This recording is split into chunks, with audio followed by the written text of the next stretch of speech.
My Catholic Faith, number 63, Catholic Action. The diagram outlines a complete plan of Catholic action organization in accordance with the directions of Pope Pius XI. The Holy Father did not intend organization to be accomplished in exactly this manner. His instructions were only directive. In general, Catholic action in our country is thus organized. In every parish, the pastor is the center and director of all Catholic activities. However, it is evident that the hierarchy, by means of the National Catholic Welfare Conference, aims to coordinate the activities of the different religious organizations into a united Catholic action.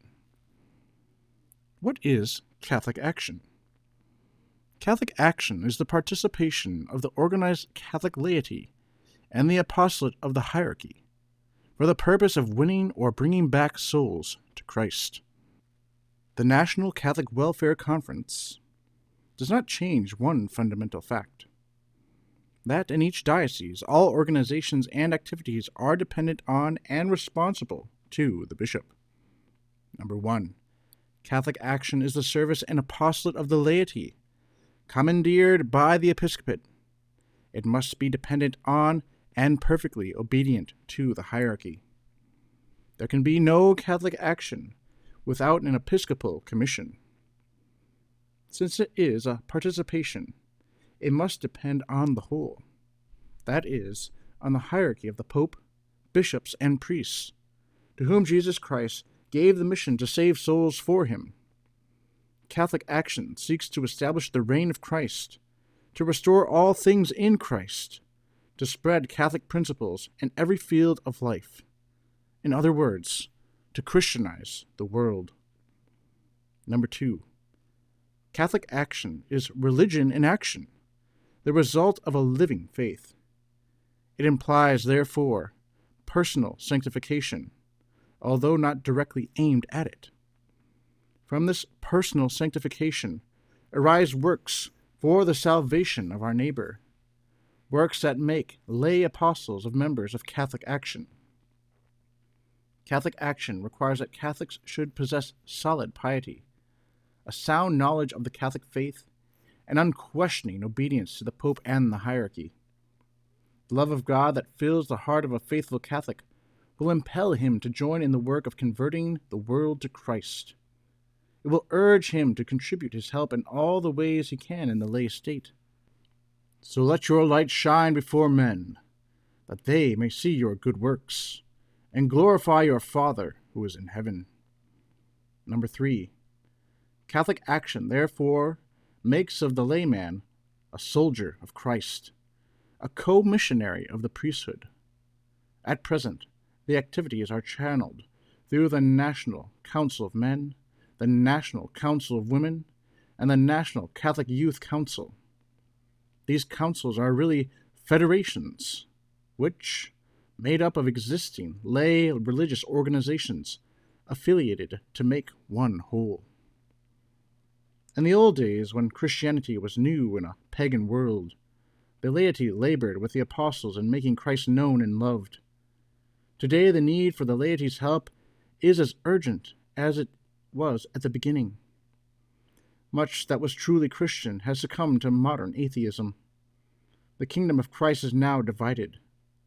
There are not enough priests, and even if there were, many places, such as mines, offices, and factories, would not be easy for a priest to enter in, to win souls to Christ.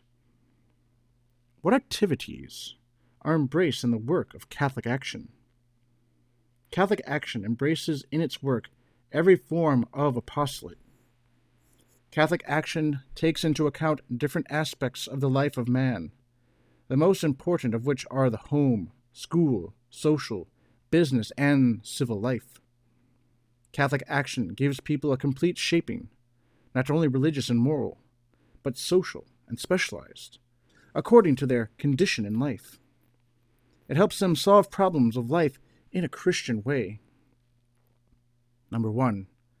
Catholic action is concerned with the home, because the home makes or unmakes the individual and nation. Catholic action is exercised there when the members do all they can to keep the family united and happy, one in the service of God. Efforts should be made to make the home a joyful place to stay in, so that the members may find their home the most interesting place to go. Every home should be consecrated to the Sacred Heart of Jesus. Only good books and newspapers must be admitted into the Catholic home. Number 2.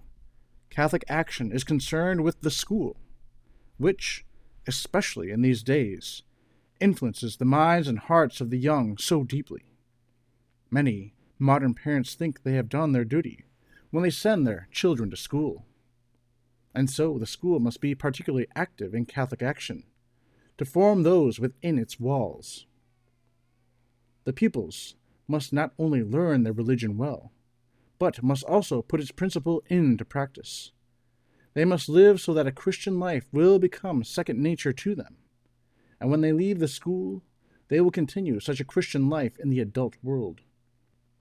Even during school days, then, the pupils should practice true Catholic action in their homes, with their companions, in their school activities, etc. Number 3. Catholic action is concerned with the social life of the nation. It is social action, for it strives towards the greatest good of society. It achieves Christian order for society by developing integrity of morals, purity of domestic life, practice of charity. In a word, Catholic action leads to the peace and prosperity of society as a means towards the attainment of its final purpose, of establishing the kingdom of Christ. How great can be the effect in social life of the good examples of Catholic young men and young women living according to the principles of their religion! They can prove the truth that it is not necessary to sin in order to have fun. They can give effective example in their dress, speech, and general behavior.